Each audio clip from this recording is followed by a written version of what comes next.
Equipes são o que não faltam na história da Fórmula 1, não é verdade? Mas existem algumas que, mesmo sem ganhar um campeonato, marcaram época no esporte. Um exemplo claro é a Arrows, oficialmente fundada em 1977. No vídeo que hoje vamos te contar como surgiu e, mais importante, que fim levou a equipe britânica que ficou quase 25 anos no esporte mais competitivo sobre rodas. A origem. A equipe foi criada por Franco Ambrosio, na época empresário, e pelo ex-piloto e não tão bem sucedido Jack Oliver, que correu pela McLaren, Lotus, BRM e Shadow, juntamente com alguns cofundadores, sendo esses Tony Southgate, Alan Rees e Dave Wass. Eles decidiram por instalar a sede da equipe em Milton Keynes, lembra de lá, piloto caro? Ou seja, pertinho de Silverstone. Vejam que engraçado, a Arrows tem esse nome por conta dos sobrenomes de seus fundadores, Ambrosio, Rees, Oliver, Wass e Southgate. Obviamente colocaram mais um R para ficar mais bonito e obviamente ter um nome mais convincente e chamativo. Todos esses personagens que falamos eram empregados da extinta Shadow, alguém lembra dela? E após sair da equipe de Northampton, decidiram então, em consenso, criarem sua própria escuderia um pouco antes da temporada de 1978, mas seu início não foi tão promissor assim. O início da equipe na categoria. Bom, a equipe logo no seu primeiro ano já começou tendo polêmicas, lembra que os fundadores eram funcionários da Shadow? Então, ao fazerem o primeiro carro para correr em 78,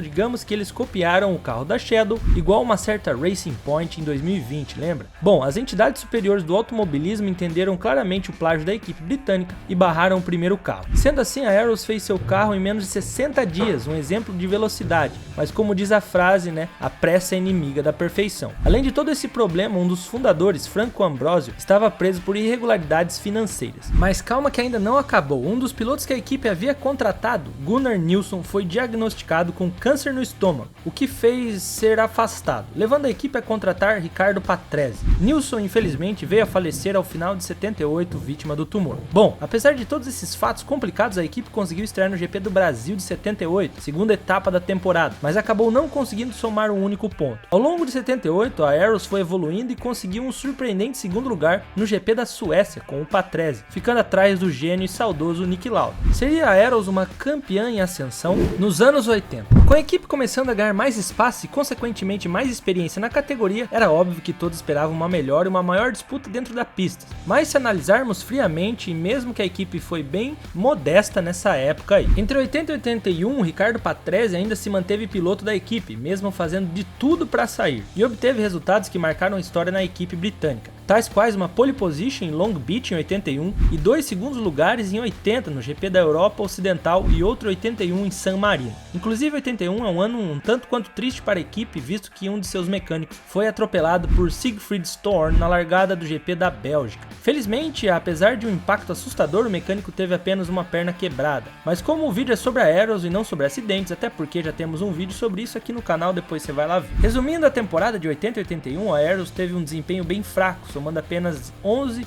e 10 pontos respectivamente nas temporadas e não passando da 8ª posição de construtores. Ao final de 81, Patrese deu adeus à equipe. Podemos dizer que a partir daí foi só ladeira abaixo. Entre 82 e 87, a equipe começou a demonstrar seu fracasso, tendo pilotos fracos ou inexperientes e carros não tão competitivos no grid. Ou seja, poucos resultados expressivos, menos dinheiro no caixa, menos investimento, mais dívidas, menos resultados, mais resultados inexpressivos, ou seja, tudo gerou efeito dominó na equipe.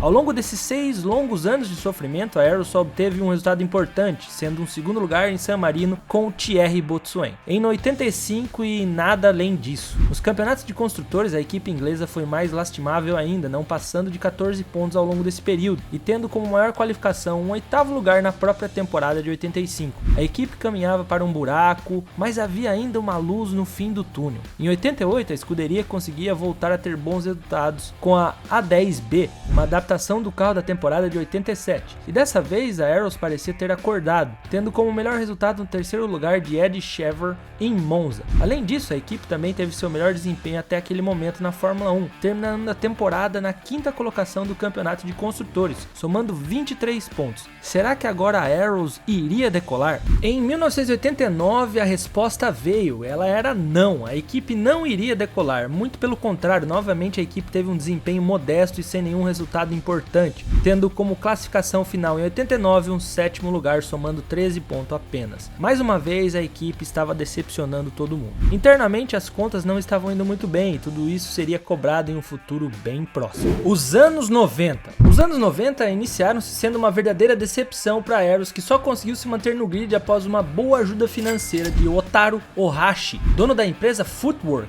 Guardem esse nome aí, galera. Sendo assim, a equipe britânica teria mais um respiro e uma nova chance de se mostrar competitiva, mas novamente o azar bateu na porta. A Aeros de 90 foi mais do mesmo da década anterior e só conseguiu pontuar em uma corrida, somando 2 pontos com Alex Caff em Mônaco, e foi só isso durante a temporada, tendo uma segunda pior pontuação da equipe da história, só perdendo para a temporada de 86, onde só somou um mísero ponto. Bom, devido a todo esse fracasso, obviamente muito dinheiro foi jogado no lixo e a Aeros estava para fechar as portas definitivamente, porém o Otaru decidiu comprar mais da metade das cotas da equipe no final de 90, transformando a Aeros em Footwork e já começando a correr em 1991. Footwork, de 91 a 96. Digamos que a Aeros não tinha saído da Fórmula 1, somente havia mudado de nome, um nome um pouco diferente. Bom, o nome pode ter mudado, mas os resultados não. Eles seguiram péssimos ao longo de todos os anos que a Footwork era majoritária na equipe. Para vocês terem uma noção, mesmo a equipe disputando a temporada de 91, ela não consta na classificação final, ou seja, digamos que ela nem correu direito, mostrando que a equipe não deveria se chamar Footwork e sim, talvez, fracasso. Ao longo dos anos de 92 e 96, a escuderia seguiu o mesmo caminho da Aeros e não demonstrou sequer um resultado positivo. Sua melhor temporada na categoria foi em 94, onde o brasileiro Christian Fittipaldi correu pela equipe. A Footwork naquele ano pontuou incríveis 9 pontos, a melhor pontuação da história da equipe na categoria. Sim, gente, 9 pontos foram o melhor resultado da escuderia entre 92 e 96. Obviamente, com todo esse fracasso, o caminho da Footwork estava indo para o mesmo da Aeros, com contas sempre no vermelho. Sendo assim, parecia que 96 seria o fim definitivo da equipe, tendo a pior temporada da sua história, somando apenas um ponto ao longo de todo o campeonato, ou seja, estava decretado o final. Certo? Errado, ainda havia quem acreditasse na equipe, e o nome dessa esperança se chamava Tom Winkshaw. A última dança, a derrocada e o fim da Aeros, 97 a 2002. Tom decide comprar 51% da equipe Footwork e a torna novamente Aeros, mas faz uma grande mudança interna na escuderia. Ele mandou embora Jack Oliver, um dos fundadores da equipe, lembram? E a reformulação continuou. A ousadia de Winkshaw era tanta que ele decidiu contratar o atual campeão mundial, Damon Hill, para correr ao lado de Pedro Diniz. Sendo assim, a Aeros tinha tudo para lutar pelo campeonato, tendo um piloto campeão e um segundo piloto experiente, mas na hora que enfim as luzes se apagaram, a Aeros mostrou sua verdadeira face, novamente, das derrotas. O carro da equipe na época, a A18, estava totalmente desequilibrado e sem confiança, tanto é que Damon Hill reclamou muito na época pela falta de confiabilidade e competitividade do carro da equipe. Apesar disso, o piloto britânico conseguiu um incrível segundo lugar no GP da Hungria, mas foi só isso. Inclusive, esse foi a última vez que um piloto da Aeros subiu ao pódio. Ao final de 97, a escuderia inglesa somou um total de 9 pontos e amargurou um modesto 8º lugar e pasmem, essa foi a melhor soma de pontos da Aeros nos seus últimos anos. Entre 98 e 2002, a Aeros amargurou péssimas posições e vergonhosas corridas com carros pouco competitivos, como as modelos A20, A21 e A22.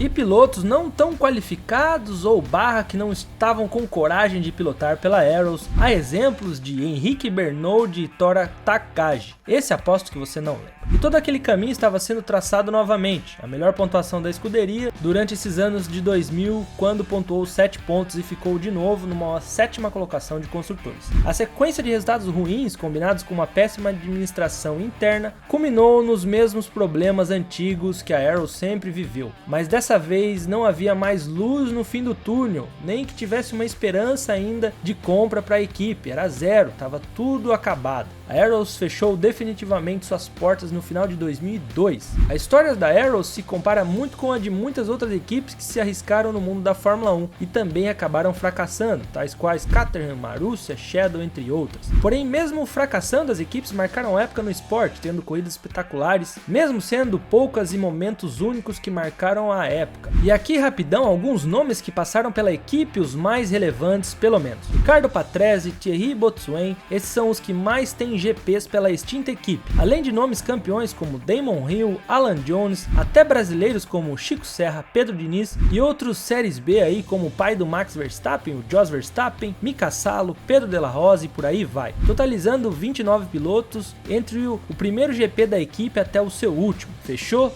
Bom, não acabou. Aqui o número da equipe, para o narrador aqui a imagem do carro mais bonito, feito pela equipe, a modelo A23, que foi a sua última. E se tu chegou até aqui, provavelmente gosta dessas histórias, certo? Então se liga nesse outro vídeo aqui que tá começando agora sobre a Infinity. Lembra dela? Sim ou não? Bom, confia na gente, espera 5 segundos que já tá começando outro vídeo do quadro Que Fim Levou. Ah, e se quiser saber como ver de YouTube criando vídeos criativos e dinâmicos, olha essa aula grátis da Elementar Academy, o link tá na descrição, é curso brabo demais.